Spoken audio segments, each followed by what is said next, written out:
साथियों, बाबा साहब डॉक्टर भीमराव अंबेडकर के जीवन चरित्र के क्रम को आगे बढ़ाते हुए आज आप सबको बताएंगे कि अस्पृश्यों की छोटी-छोटी परिस्थितियां संपन्न करते हुए उन्होंने 1920 के अंत में नागपुर में सामाजिक क्रांति के महान नेता छत्रपति साहू जी महाराज की अध्यक्षता में एक अखिल भारतीय बहिष्कृत परिषद बुलाई।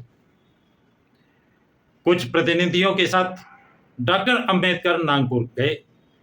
डीसी मिशन के कर्मवीर शिंदे ने कुछ दिन पहले सरकार को एक ऐसा निवेदन प्रस्तुत किया था कि अस्पृश्यों के प्रतिनिधि विधानमंडल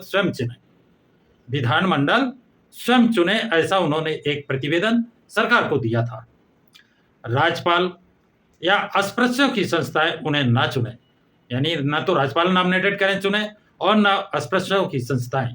वो विधानमंडल, जो अस्पृश्यों के प्रतिनिधि कौन चुने, विधानमंडल चुने, इसका उन्होंने प्रतिवेदन दिया था। राज्यपाल या अस्पृश्यों की संस्थाएं उन्हें ना चुने। विषयक नियामक समिति की बैठक के समय डॉक्टर अंबेडकर और शिंदे के अगाड़ी के दो नेता गणेश गवई और बेलगांव के पापन्ना के बीच हंगामा हो गया। ये दोनों किसके नेता थे? शिंदे अगाड़ी के दो नेता थे और दोनों में आपस में बवाल हो गया, झगड़ा झंझट हो गया। गवई ने ऐसा षड्यंत्र रचा कि अंबेडकर विषय नियामक समिति के अध्यक्ष हो, यानी गवई डॉक्टर अंबेडकर को अध्यक्ष बनाना चाहते थे। उनका षड्यंत्र इस बात का था, लेकिन यह षड्यंत्र अंबेडकर गुट के लोगों ने पपन्ना को अध्यक्ष बनाकर कुचल दिया, यानी फेल कर दिया। किसका? गवई का जो षड्यंत्र था उसको अंबेडकर गुट के लोगों ने फेल कर दिया। कैसे फेल किया? पपन्ना को अध्यक्ष बना दिया। उन्होंने पपन्ना को अध्यक्ष बना दिया, जबकि गवई डॉक्टर अंबेडकर को बनाना चाहते थे। क्यों बनाना चाहते थे ये भी आपको स्पष्ट होगा। डॉक्टर अंबेडकर ने अध्यक्ष महोदय की सम्मति से एक बड़ा परिणामकारी भाषण कर शिंदे के डीसी मिशन का निषेध किया और शिंदे के मत के अनुसार सरकार फैसला न करे, इस तरह का प्रस्ताव परिषद की ओर से पारित करा लिया। बहुत बड़ी बात आप समझें। डॉक्टर अंबेडकर ने अध्यक्ष महोदय की सम्मति से अध्यक्ष किसको चुन लिया? पपन्ना को। और पपन्ना की सम्मति से उन्होंने परिणामकारी भाषण दिया। एक ऐसा भाषण दिया जिसका जो वो परिणाम चाहते थे वही हुआ।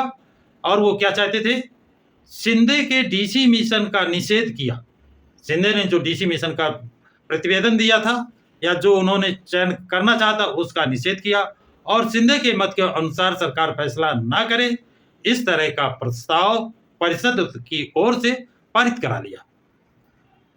कुछ महान पुरुषों के जीवन में कभी कभी उनके हाथों कोई ऐसा प्रमाद होता है, ऐसा कार्य होता है कि वह अपने कार्य पर गलत फहमियों तथा देशों के घेर लेते हैं, उन्हें द्वेष घेर लेते हैं।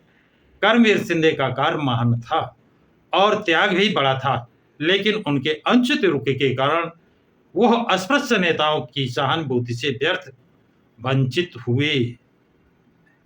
यानी उनको जो श्रेय मिलना चाहिए था, अस्पृश्य वर्ग के हमदर्द बनना चाहिए था, वो श्रेय उनको नहीं मिल पाया।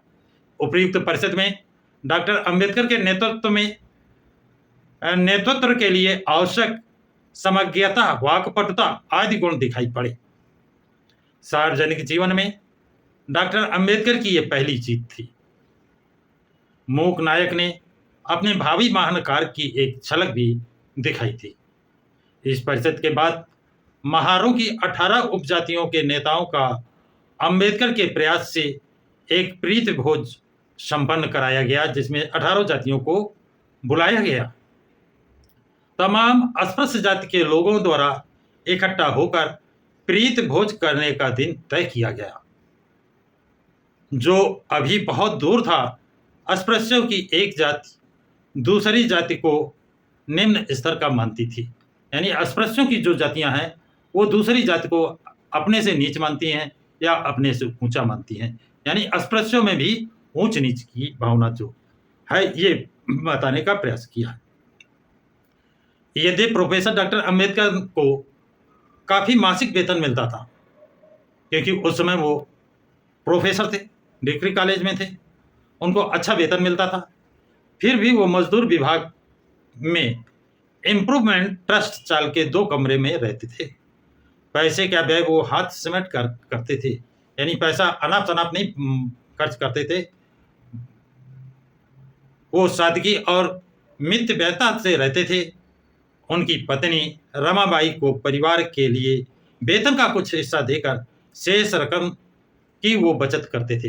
यानी रमाबाई को परिवार चलाने के लिए कुछ रकम वो दे देते थे, बाकी पैसा अपने पास रखते थे, बचत उसकी करते थे।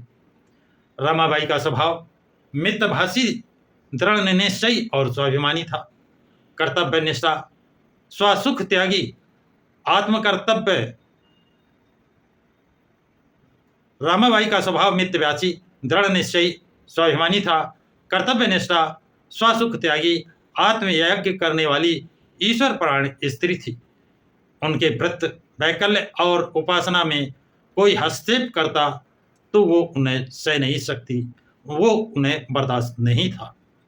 उन्होंने अपने वैवाहिक जीवन का प्रारंभिक हिस्सा बहुत ही परिश्रम और कठिनाइयों तकलीफों में व्यतीत किया था।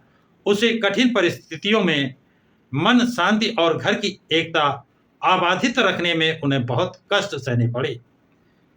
पति की अनुपस्थिति में अपनी विधवा भावज और उसके बेटे को उन्होंने दूर नहीं रखा। मतलब अपने भावज जो विधवा थी और उसके बेटे को भी अपने परिवार के साथ रखा और उन्होंने उसका अच्छी तरह से पालन पोषण भी किया था। तो साथियों, ये जानकारी आप लोगों को कैसी लगी? कमेंट बॉक्स में कमेंट जरूर लिखें तथा इस वीडियो को लाइक और शेयर करें। प्रकाश की राह चैनल को सब्सक्राइब करें। ये क्रम चालू रहेगा।